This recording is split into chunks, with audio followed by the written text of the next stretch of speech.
Hello, Duke fans, and welcome to episode 407 of the Duke Basketball Report podcast. It is. You are way too calm.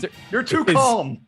No, you can't, Jason. I don't think you appreciate how heavily I am breathing, how hard I am working to get the words out of my mouth. I am like overwhelmed at just the whole. Yeah, that I feel like I just, years ago I was able to run a Olympic distance triathlon. Like, this is how I felt at the end of it, just like total exhaustion, and like breathing is like I don't know what to do with my hands.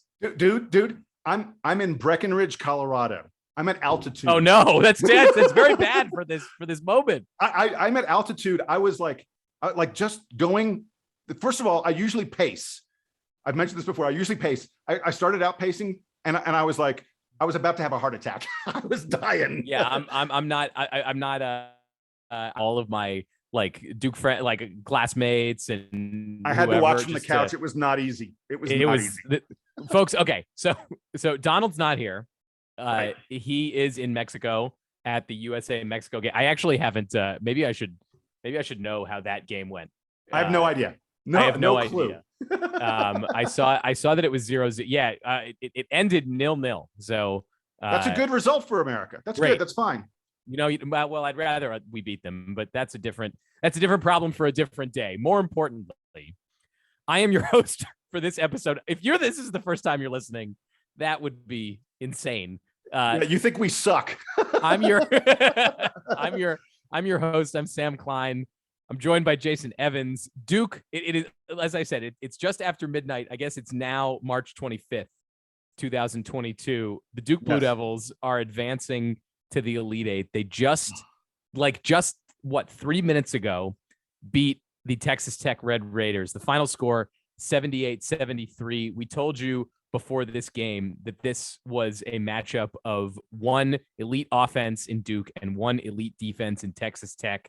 If I had told you that the final margin, Jason Evans, was going to be 100, or the total score in this game was going to be 151 points, I feel like we would have said absolutely won. That Duke won going away for Duke, and it was a good thing for Duke. Duke was down 4 points at halftime after coming back from a deficit, so they had cut a little bit into the Texas Tech run at the end of the first half. Late in the game, Jeremy Roach decides to take over for the Blue Devils. Has maybe his best, certainly his most effective game in a Blue Devil uniform. Let's be clear about Jeremy Roach. I guess you can argue whether this was his best game as a Blue Devil. 15 points, 5 assists, 4 rebounds. He had an important steal. But the key is he shot 7 of 11 against a really, really good defense, in a super defensive team. And he hit all the big shots down the stretch. And those 5 assists were, I don't think there was a single one of them that wasn't a brilliant, brilliant pass. I spoke about on the last podcast about the fact that when Jeremy Roach gets in the lane, I feel like 80% of the time something good happens. For him to get into the lane against the no middle defense and for good things to happen as often as they did against the no middle defense, like everything Texas Tech does, the best defensive team in the country, everything they do is to prevent what Jeremy Roach just did to them. That is Jason, unreal. Do you have a headline for this game? Can you make one up on the? I haven't thought of one, but we got a good headline. We got a very good headline from Jared Strauss. Just sent it to us like literally the second we loaded. Oh, I haven't even seen it yet. Yeah, it's ready. This is really good. Roach roasts Red Raiders. I can't beat that. That is really good. Jared, hat tip, my friend. And we also now that I'm opening the inbox, listener Arthur just came in with Roach making himself at home behind Tech's wall. Yeah, I like that one too. I was gonna offer up one that was submitted by one of my friends, Mike, who texted me early. I guess he didn't do this as a headline. He was just saying, because he and I were talking earlier about what Duke was going to need to win, and we referenced a famous game from 2010, and my friend Mike texted me, "Who needs Andre Dawkins when you have Jeremy Roach.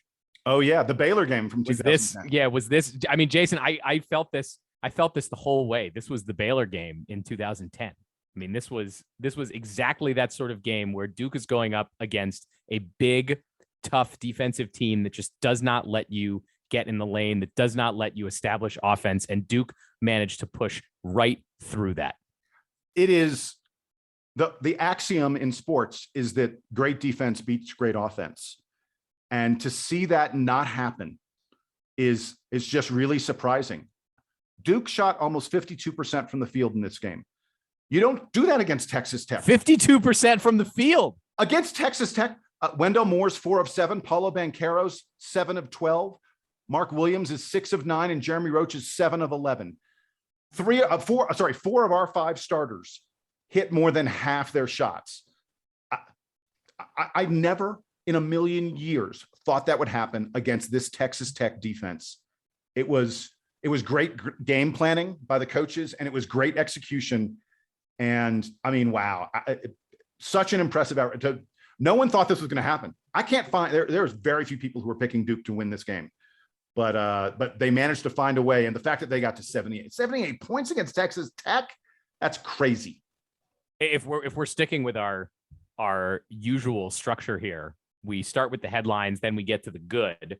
I feel like we've talked a fair bit about Jeremy Roach, although I did want to just come back and highlight again the insane ball pressure that Jeremy Roach was putting on, and by extension, and we'll get to Mark Williams in a minute, but by extension, the ball pressure that the Duke defense was putting on the perimeter, both in the traditional Duke man-to-man, but also in that stretch of zone defense in the second half, where the Texas Tech offense, look, we told you before this game, the Texas Tech offense is not doing anything outrageously creative, and their strength is really their ability to just lock it up on defense and force you into the wrong parts of the court. When Duke came out in the zone defense in the second half, Texas Tech just had no plan for getting around it, getting through it. And it was a masterful, in a game where I was worried that Texas Tech was going to come out with the brilliant coaching maneuvers, Coach K was pulling out the stops tonight. I completely agree. I don't know if it was a Coach K thing or one of the other coaches, or if it was this team, but as long as you're talking a little bit about the defense, I don't think they showed it on television, but they definitely commented on it. The entire team slapped the floor. And we've talked about floor slaps. At the very end, I think there was like 1 minute left, and it was the possession. I don't remember who got the steal or whatever. It was a possession where we stopped Texas Tech at a key moment.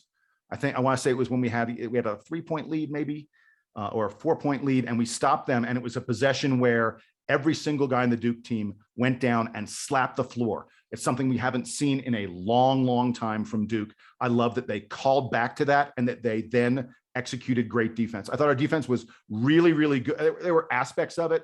I mean, I don't know, Sam, if we're going to conflate the good and the bad. I thought we can come back to the bad, because I do think there are a couple things in this game that'll be interesting to talk through. But finish the good on the defense. Mark Williams, as usual, incredibly intimidating. I thought Theo John was intimidating. He had a couple really nice blocks when he was in there. Duke's defense traditionally, and all this season, has started with those guys on the back line, but the ability now to extend it out a little bit more. And you were right, Jeremy Roach.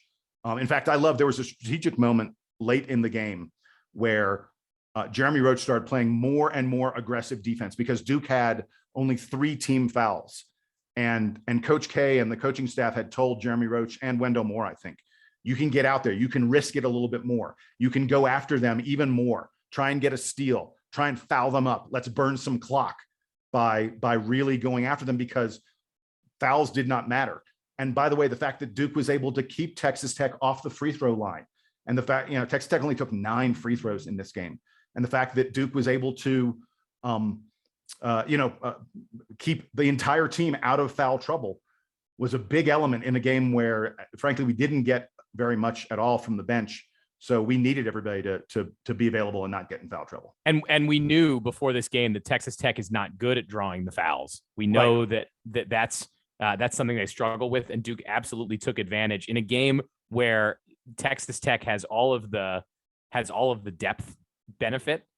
Duke was the one that stayed out of foul trouble, and Texas Tech let Duke get into the bonus in the second half. It was a little dicey there at the end, given that Jeremy Roach missed the front end of one of those 1-and-1s down the stretch, but otherwise Duke was really able to capitalize on the foul difference. That helped at the end of the first half when Duke was able to get a couple extra fouls, and especially at the end of the game where Texas Tech could not really establish the rhythm. I want to come back and talk about Mark Williams because please. Jason, you mentioned the defensive effort for Mark Williams, the way that he was able, especially in the paint, but even a couple times he got pulled out and wasn't perfect, defending on the perimeter. That's not really where he belongs. And teams are certainly able to exploit that. But when he is within 12 feet of the basket, was completely unstoppable on the defensive end. He was swatting balls left and right, altering shots, doing all the things that he's great at. And on the offensive end, I thought Mark Williams was fantastic finding spaces because, as we said, the Texas Tech defense is going to force guys into certain places. And Mark Williams always managed to find his way to the basket tonight, be that for one awesome alley-oop from Jeremy Roach, but also for a couple of big putbacks, a couple of big offensive rebounds. I mean, look, he had alley-oops from Paolo Banchero as well. I thought our interior passing, it is so dangerous to do it against Texas Tech. I thought our interior passing was really solid. Duke only had 10 turnovers in this game. And that, to me, that is a huge. Texas Tech forces turnovers. It's one of the things they are really great at doing. And for Duke to hold those turnovers just to 10, especially considering how sloppy we started the game. I mean, like we had 3 turnovers in like our first 4 possessions or something like that. It was terrible. For us to keep the turnovers down to only 10 on this game was a big deal. And the fact that we were able to get some easy shots, mostly from Mark Williams, also a little bit from Paolo with some interior passing. You got to get easy points against Texas Tech because they're very, very few and far between. And as you pointed out, Jason, and maybe this is our opportunity to talk about the bad a bit. As you pointed out early in the game, Duke managed to let the nerves completely overwhelm them. Texas Tech managed to steal the ball a couple times from Duke and jumped out to like a 10-2 lead. Well, and Sam, if I can, before we get to it, there are a couple other little things I want to do in the good because we should. I want to shout out our free throw shooting. This team hit 15 out of 17 free throws in a game that was basically a 1 or 2 possession game the entire contest. I mean, we were talking about the two of us hyperventilating. It was an incredibly tense game. There's not a single player for Duke, not a single guy in this game has been in a game with this much pressure, I think. A Sweet 16 game. Look, we have barely any guys who've even played. I was going to say, for most of these guys, they haven't even played in the NCAA tournament exactly prior to this experience. It's just Joey Baker and Theo John. Like, that's it. And Joey Baker didn't even get into this game. Yeah. And for them to calmly knock down free throws as much as they did. And boy, I mean, just some AJ Griffin and Wendell Moore just hitting incredibly pressure-packed free throws in the final minute of this contest. I had to mention that. It's not something that we usually think about unless it's bad. Like free throw shooting, the only time you mention it is when it doesn't go well. The fact that Duke shot big free throws and made them was one of the big reasons that we won this game. And by the way, we hit 15 free throws. They only hit 5. We win this game by 5. I mean, Duke won this game at the free throw line to some extent. If Duke is more like 12 of 17, which is a pretty reasonable, 12 of 17 wouldn't be that horrible. It wouldn't be great, but it wouldn't be that horrible. If Duke was 12 of 17 instead of 15 of 17 at the free throw line, then this is a very, very different contest in that final minute. And I'm like trying to formulate thoughts at the same time that I'm reading the box scores and everything. Maybe one more guy. I don't think he had a perfect night by any means, but in terms of turning up the aggressiveness, Paolo Banchero in the second half. Absolutely. In the first half, there was some lackadaisical play from Paolo Banchero, managed to cough up the ball a couple times. But in the second half, the way that he sort of recognized the moment and was taking better shots going towards the basket as opposed to away. I was actually thinking right before the game that, Duke has a tendency, and Paolo, I think, is probably the worst offender of this, at taking bad shots. And I actually was feeling this afternoon, I was feeling a little nervous about this game. And I actually got a little spark of optimism because I thought to myself, you know what? Duke's offense is so good despite the fact or with the fact that they're taking all these bad shots. Maybe Texas Tech is going to let them take the bad shots. And Paulo's like, he's kind of good at them. He was making them a little lazy in the first half. In the second half, he was, going towards the basket. I liked that. It was more aggressive. He was finding more open shooters. It's not like Duke was overwhelming with assists tonight, but the passing was pretty good given how much Texas Tech denies the passing lanes. Yeah, and I 100% agree with you that Paolo figured out how he could be effective in this game, and he did not fall back on, sort of take my man off the dribble and do spin moves in the post, that kind of stuff that we know would not have worked against Texas Tech. Texas Tech doubles, they anticipate the spin move and the such. It would have been a disaster if Paolo had tried that. And for him at his age and his experience to be able to recognize, okay, well, here are the other things I can do a little bit differently.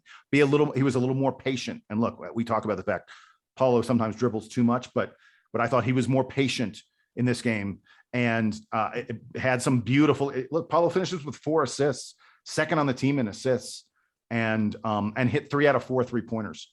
And one of them was just a monster. It came in a moment that I was terrified when he hit that last 3-pointer with it was about 3 minutes left. I don't have all my notes in front of me to have the exact time and things like that. But Paolo hit a 3-pointer that was as big as any 3-pointer in the entire season for Duke. Yeah. 3 for 4 from beyond the arc tonight for Paolo Banchero. We've been talking about how we know that's coming for him, right? We know that he has the good shot and he was able to not just get open, but get those shots in rhythm tonight. Jason, can we just spend a couple minutes on the bad? Sure. Because I do think there are a few elements from this game that Duke is going to have the opportunity to clean up on tape tomorrow. So Hey, Sam, I've got a suggestion for you. I think we need to take a commercial break, actually. Okay, fine. We will take a quick break. We'll take a quick break. We'll come back. We will tell you a little bit about the bad, and I'll just get a quick reaction to the Gonzaga-Arkansas game, just so we can tee up a little bit Duke's Elite Eight matchup, a rematch of 1994 of the 1994 national championship game. Stay tuned.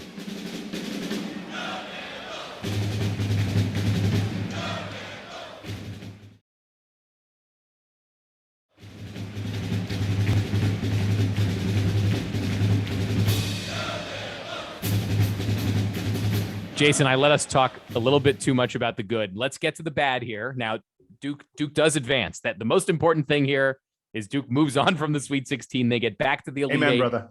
back to the same. This is the farthest that Duke has gotten since that 2015 run. They've been back to the Elite Eight a couple times. Marvin Bagley made it to the Elite Eight. Zion Williamson made it to the Elite Eight. Now Paolo Banchero and Wendell Moore and the rest of the crew are in the Elite Eight.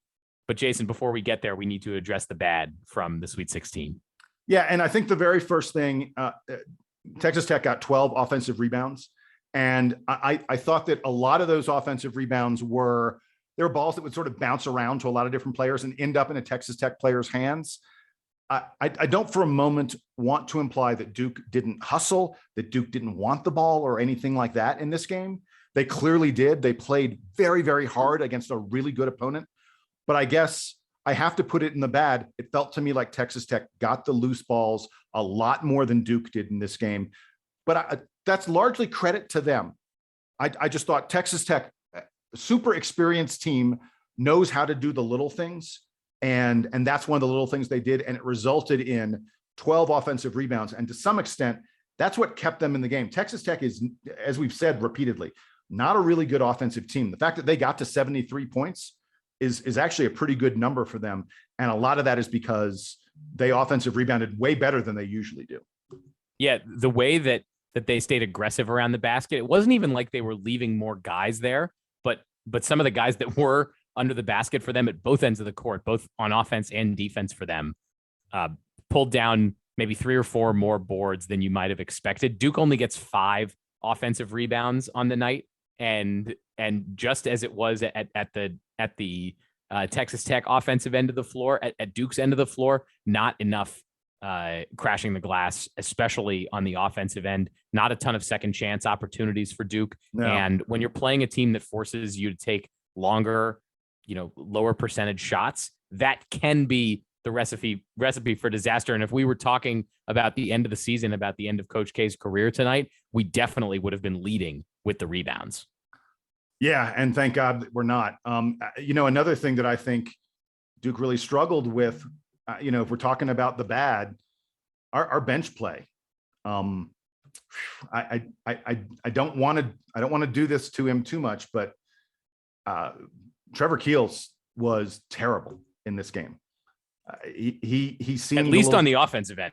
On defense, was putting up, I think, the same level of effort that the rest of the perimeter guys were. But as you said, on offense, a tough night for him. Yeah, I thought he seemed, I don't know whether it was unprepared or maybe overwhelmed a little bit by the moment, but Trevor Keels did not score a point. He was 0 for 3 from the field. He missed both his 3-pointers that he took, and he missed a 2-pointer. And he just didn't seem to be himself. Now, part of that is he wasn't in the flow as much. I don't have the minutes in front of me. We haven't even gotten the minutes played statistic yet on the game because we're recording this so quickly. But Keels was out. He was out basically the entire time down the stretch. He came in for defense right at the end of the game, but otherwise it was the starting lineup, which now includes Jeremy Roach. It was that group, and it will include Jeremy Roach until the end of the season. Oh, absolutely. Yeah. So and hand in hand with Trevor Keels, Bates Jones played only a couple minutes in the first half, but they were terrible minutes. He missed. He had 2 open 3-pointers that he missed. He got just scorched on defense on one play, and it was pretty clear that this level of game was not a game that Bates Jones was able to contribute in. Joey Baker again didn't get off the bench at all. That's a pity because I feel like with a team like Texas Tech that was going to give up 3 open 3-pointers, the 2 open 3-pointers that Bates Jones took, I kind of would have loved to have seen if Joey Baker could have taken those shots instead. I mentioned that Theo John played well in his limited time, reasonably well. He didn't get many rebounds, and we seemed to struggle with rebounding when Theo John was in the game in a way that we didn't when Mark Williams was in the game. But to some extent, this was Duke's Iron 5. I mean, they scored 70. Duke's starters scored 76 of the 78 points in this game. Of the 29 rebounds that Duke grabbed, 28 of them were grabbed by the starters. The bench contributed 2 blocks by Theo John, 1 rebound by Theo John, and that's and 1 basket by Theo John, and that's it. That's just not much production from the bench. I mean, if we're going to be honest, that has to go in the bad category. And meanwhile, I mean, yes, I agree with you that it's a bad, but if all 5 starters are able to contribute on offense the way they were tonight, AJ hit a couple threes. He seems to be regaining his 3-point shooting form, which had kind of gotten away from him in recent weeks. Jeremy Roach, of course, has turned into an absolutely monstrous driver and floor general. Wendell Moore was back kind of doing Wendell Moore things tonight. I mean, I'm we have to highlight the bad. We have to talk about that stuff. But man, this one, Jason, I can't tell you how satisfied I am with the level of effort from Duke tonight. I think Coach K would describe it. We haven't watched his post-game press conference, but I believe that Coach K would describe this as the verve that the team brought. I have one more headline that came in that I wanted. Go for it. Yeah. This one from Matt. Devils see red in K's sweet centennial. Another milestone that that's right. We forgot 100 until wins. Right now. 100 NCAA tournament wins for Coach K. You only get to potentially play 6 of these games, maybe 7, I guess, if you're an 11 seed in a given tournament. He's got 100. Think about how rare and difficult it is to win even 4 games, to make the Final Four. I mean, that's a huge accomplishment. He's essentially done that 25 times. Yeah, 100. That's insane. Okay, Jason, very quickly to wrap up tonight. Yeah. Gonzaga played Arkansas in the first game. Before we talk about this, I need to ask, maybe you're a media guy. Yeah. Gonzaga was like the number one team all year. And maybe they're not the same TV draw that Duke is, but Gonzaga played their game at 4:00 local time. That was when all the Gonzaga fans had to watch, and that's when the game was going on. And then Duke got to play their game at 9:50. Yeah. Well, we're on the East Coast. Can you explain to me why neither of the top two teams got to play at times that made any sense for them? You said the reason already. It is because Duke is the bigger media draw. There's no question that the Duke Texas Tech game, which, by the way, Texas Tech, I mean, they are not a media draw, but Duke Texas Tech was going to be the top rated game of the night in all likelihood. And CBS and TBS, the two networks that cover this stuff, they are all about getting the right team in the right time slot and getting the right ratings. I guess the right time slot is 10 p.m. to midnight for these games. I mean, it is. I don't know. I'm wired, but I'm tired. I'm like in that delirious state. I had taken like a very brief nap this afternoon. So I'm in a very strange sort of physical presence right now. I don't like these 10 o'clock tips, but I guess they have to play again on Saturday and they're on the West Coast. So that one will probably be late too. Yeah. So really quickly on this Arkansas versus Gonzaga game, I was so impressed. I didn't realize that Arkansas would be this good on defense. They have a very highly rated defense, currently number 11 in KenPom. And so I knew they were good at defense. I didn't know they'd be this good. When you look at Gonzaga, to only get 68 points is just a crazy number for Gonzaga. That doesn't happen with them. And that was not in a game that had a really low number of possessions. Like, it wasn't that Arkansas slowed the game down and that's how they held Gonzaga to 68 points. It was an up and down game. It was that Arkansas just played fabulous defense and forced Gonzaga into bad shots. Everything was contested. Gonzaga only hit 37% of their shots from the field. That's just a really low number. They only hit 23% of their 3-pointers. And that is how Arkansas won this game, because it wasn't like Arkansas played great offense. Arkansas only hit 40% of their shots. They only hit 28% of their 3-pointers.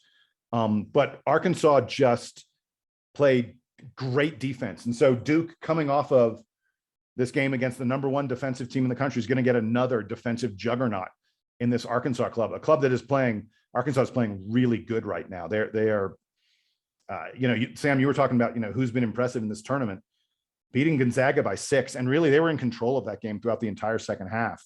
That's as impressive as any win in this tournament. The thing that stands out to me from Arkansas's win, I mean, you highlighted a lot about the defense. They got Chet Holmgren to foul out in just 24 minutes. Yeah. And Chet Holmgren, of course, as we remember from early in the season, one of the keys to that Gonzaga team that was so good. Like, even though Duke beat them, Gonzaga was very much one of the best teams in the country, if not the best team in the country this season. And a lot of that was on the shoulders of Chet Holmgren, the 7-footer who defies the laws of physics. And Arkansas got him to foul out. They made things so difficult for Gonzaga's offense tonight. Gonzaga's offense that is so skilled and so capable of beating you in so many ways. Arkansas just like left them in the mud tonight. And you gotta wonder what sort of tricks Coach K has up his sleeve for this Elite Eight matchup against the Razorbacks. Look, I don't know if we're going to have time, if we're going to be able to hop on and do a full Arkansas preview podcast. I kind of doubt that we're going to find time in the next 36 hours before Duke plays them. But I'll tell you one thing to watch out for when we play Arkansas. JD Notae, he does everything for them on offense, but he is super inefficient. This is a guy, he is used on 30% of possessions. There's a usage statistic, and to take 30% of the shots or 30% of the turnovers, whatever, however a possession ends, JD Notae was the guy who ended the possession 30% of the time, is a huge number. It's a massive number. It's just something you don't see all that often. He takes a third of their shots during the game.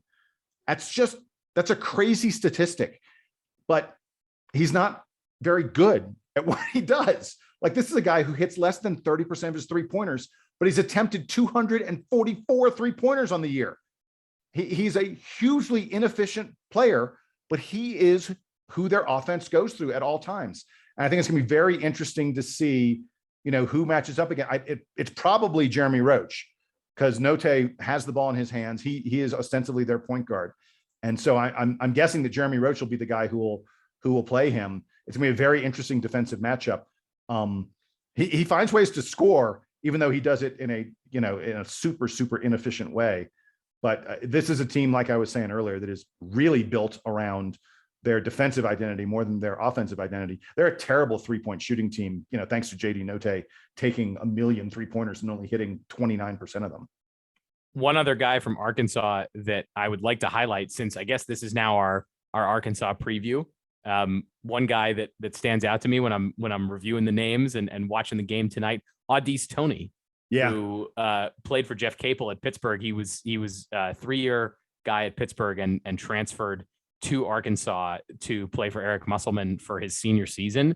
So Audice Toney, very familiar with Duke, familiar with the Blue Devils. Pitt, of course, beat Duke last season. So he's got, it's not like Duke is playing very similarly to the way that they played last year, but Audice Toney has a bit of the storyline will flow through him on Saturday when Duke meets Arkansas. And another guy to watch, I think one of the keys to this game is going to be Jalen Williams of Arkansas against Mark Williams of Duke. Jalen Williams is a guy who blocks shots. He is a guy who rebounds. And in their game tonight, he had 12 rebounds against, a Gonzaga front line that is, Holmgren and Timmy. Those guys are really, really good. For Jalen Williams to get 12 rebounds against that Gonzaga front line, he is a very, very important player for Arkansas. And the matchup between him and Mark Williams, could go a long way toward determining who wins this game. If he's able to, control the middle a little bit and prevent Duke from controlling the middle, then Arkansas is going to have an advantage.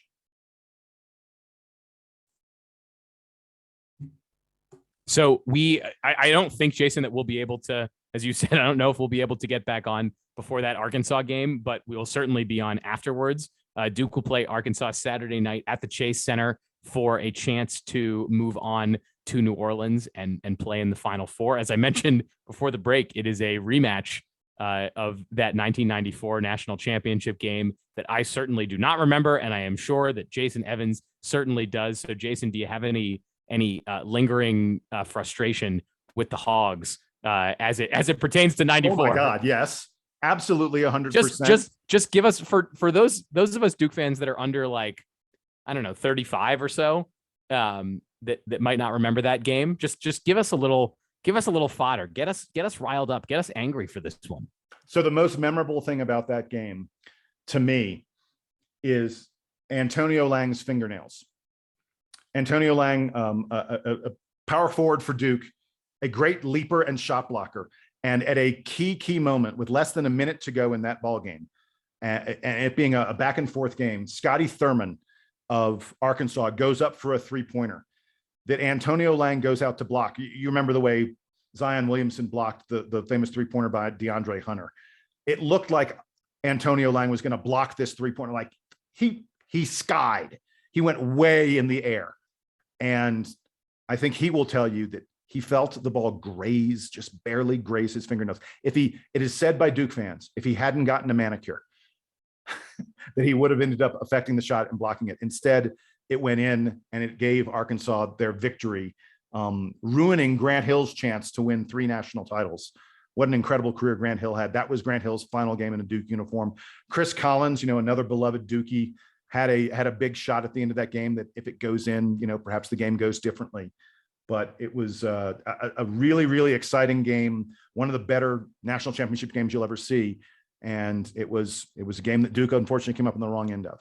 So hopefully Duke is able to pull this out against Arkansas on Saturday and advance to the Final Four. We, of course, are going to be watching that. Before we go, very quickly, I did pick the Houston Cougars to beat the Arizona Wildcats. Nice. That is a really 16. nice pick, Sam. I've made basically no other clever picks in my bracket. So, please, I think I'm still in terrible shape in the DBR bracket and sort of everywhere else that I've submitted picks. But I did get Houston over Arizona, so that was pretty good. And of course, there's a whole nother slate of Sweet 16 games tomorrow night. We did the only other game tonight that we didn't really mention was Villanova. They took out Michigan. Right. I think in a manner that most expected coming into this game. Villanova, of course, a really highly rated team, one that Duke got to see early in the season in the closed scrimmage. But that one sort of went the most according to the expert picks. Otherwise, everything was pretty incredible today in college basketball. Yeah, and I'll say this about that Houston game, which obviously, I'm not going to lie, I did not get a chance to watch it. No, and then I saw none of it. Right, exactly. I did not see a single second of that game. But I know that Houston was leading for basically the entire game because the score bug was in the corner. But I didn't even flip over to it at halftime. I was like, I don't know if you can hear the the like tension that I'm still trying to get out right now. Like I'm still feeling this sort of elevated out of body feeling that I was feeling the entire Duke game.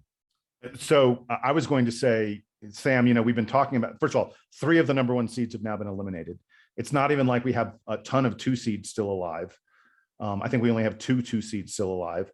A lot of people said, oh, this is gonna be a crazy tournament. It is a crazy tournament times 10. The Houston Cougars, who no one has believed in all year. The advanced metrics all tell you that Houston is a great team. And everyone's like, nah, that's not real. That's not real. There's no way. But the Houston Cougars at this moment are the highest rated team left in Ken Pomeroy's rankings.